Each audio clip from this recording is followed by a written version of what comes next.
Hello दोस्तों, विशिष्ट short hand channel पर आप सभी का बहुत बहुत स्वागत है।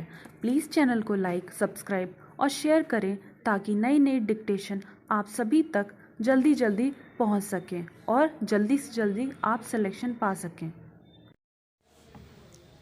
स्टार महोदय, केंद्र सरकार यह समझती है कि वह सत्ता में बैठी हुई है, इसलिए विपक्ष की मुख्यमंत्री यदि उनकी सलाह से या उनकी राय के मुताबिक काम नहीं करते हैं तो ऐसी सरकारों को काम नहीं करने देंगे और राज्यपालों के जरिए इस प्रकार की सरकारों में परिवर्तन लाने और उनको गिराने का काम किया गया है।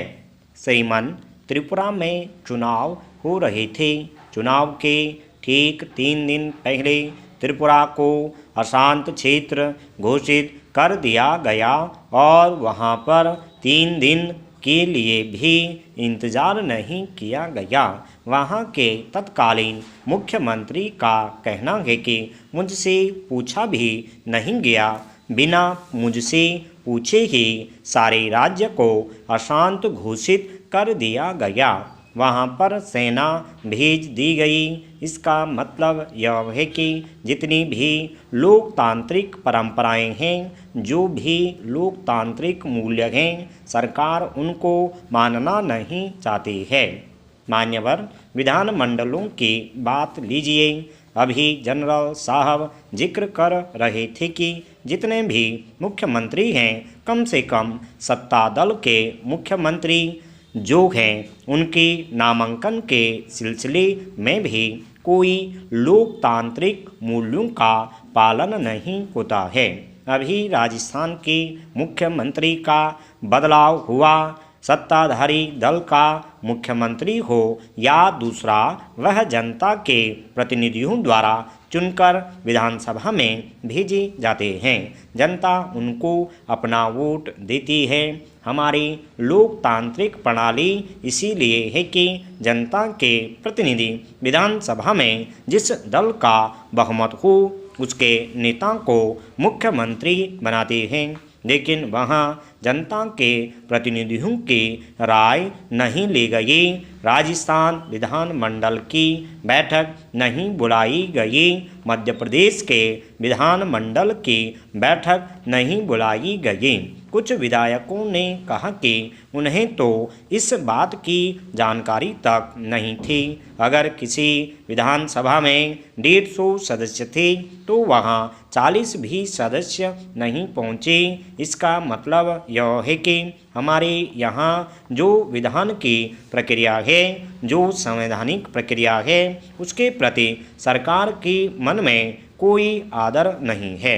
श्रीमान, न्यायपालिका की ओर ध्यान आकर्षित करते हुए मैं आपको बताना चाहता हूं कि सर्वोच्च न्यायालय में करीब करीब 9 जजों के पद 2 साल से खाली हैं। लोग सर्वोच्च न्यायालय में जाते हैं अपनी याचिका लेकर और अपने मुकदमे या अपील पर फैसले की प्रतीक्षा करते हैं।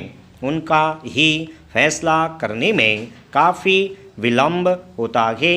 तो इन 9 जजों की नियुक्ति कौन करेगा? यह तो जनता नहीं करेगी, वह तो राज्यसभा या लोकसभा नहीं करेगी।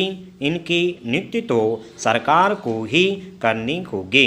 यह काम तो प्रधानमंत्री का, गृह मंत्री का है और केंद्रीय सरकार में उनकी एक निश्चित प्रक्रिया है। लेकिन पौने 2 साल से सर्वोच्च न्यायालय में ये पद खाली रहे। इसका मतलब यह है कि सरकार की इच्छा है कि ऐसे जजों की नियुक्ति की जाए जो प्रधानमंत्री के प्रति उत्तरदायी हों, जो कांग्रेस पार्टी के प्रति उत्तरदायी बन सकें। सभापति महोदय, अभी कई माननीय सदस्य बोल चुके हैं। मैं यहाँ पर नहीं था, इसलिए अगर किसी बात को दोहरा दूँ तो क्षमा करें। सभापति महोदय, जो आंकड़े आर्थिक सर्वेक्षण में दिखाए गए हैं और पिछले 2-4 दिन के अखबारों के खासकर इकोनॉमिक टाइम्स में जो आंकड़े दिए जा रहे हैं, उससे ऐसा लग रहा है कि आर्थिक जगत में हिंदुस्तान इस स्थिति में है जहां सिर्फ अंधकार ही अंधकार है। खासकर जो 3-4 मुद्दे हैं उनके संबंध में कई माननीय सदस्यों ने भी कहा है। सभापति महोदय, अभी तक हिंदुस्तान में 2 नीतियों के संबंध में चर्चा होती है, आयात और निर्यात। जब माननीय मंत्री जी जवाब दें तो मैं जानना चाहूँगा कि आयात निर्यात की क्या स्थिति रही है। आपके पास आर्थिक समीक्षा है, हमारे पास भी है, और उसमें 2 साल और प्रायः 1.5 साल के आंकड़े हैं। आपने विदेश से कितना ऋण लिया है और उसकी कितनी अदायगी करते जा रहे हैं।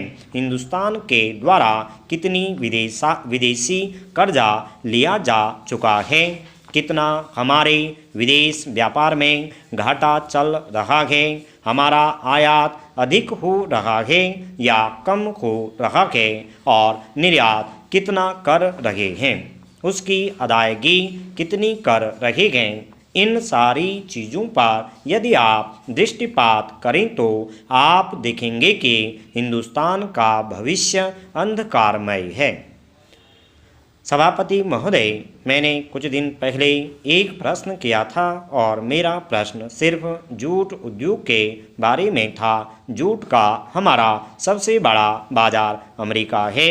किसी के वक्त की बात हो, लेकिन आप 2.5 साल के हमारे शासन को निकाल दें तो बाकी वर्षों में किसका राज्य रहा है। 2.5 साल में जो आंकड़े हैं उनका भी आपके जो 1980-81 की आर्थिक समीक्षा के आंकड़ों से मुकाबला करें तो 2.5 साल में देश को निराशा हाथ नहीं लगी है।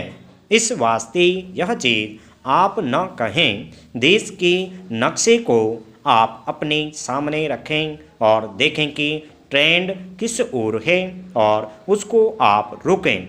श्रीमान, जहां तक कुछ दिन पहले लोहा और इस्पात निर्यात करने वाले हम थे, आज उनको आयात करने की स्थिति में पहुंच गए। चीनी निर्यात करते थे, अब उसको आयात करने की सोच रहे हैं। इसी तरह से खाद्यान्न है, कोयला, सीमेंट, सारी चीज़ें हैं। आखिर क्या कारण है कि उनको निर्यात करने के बजाय आयात करने की नौबत आ गई है। मैंने उस दिन भी कहा था, आप चीन, जापान को देखिए या दूसरे और मुल्क हैं जिन चीज़ों में वह अपने आप के प्रतिद्वंदी नहीं थे, वह आज आपसे मुकाबला कर रहे हैं।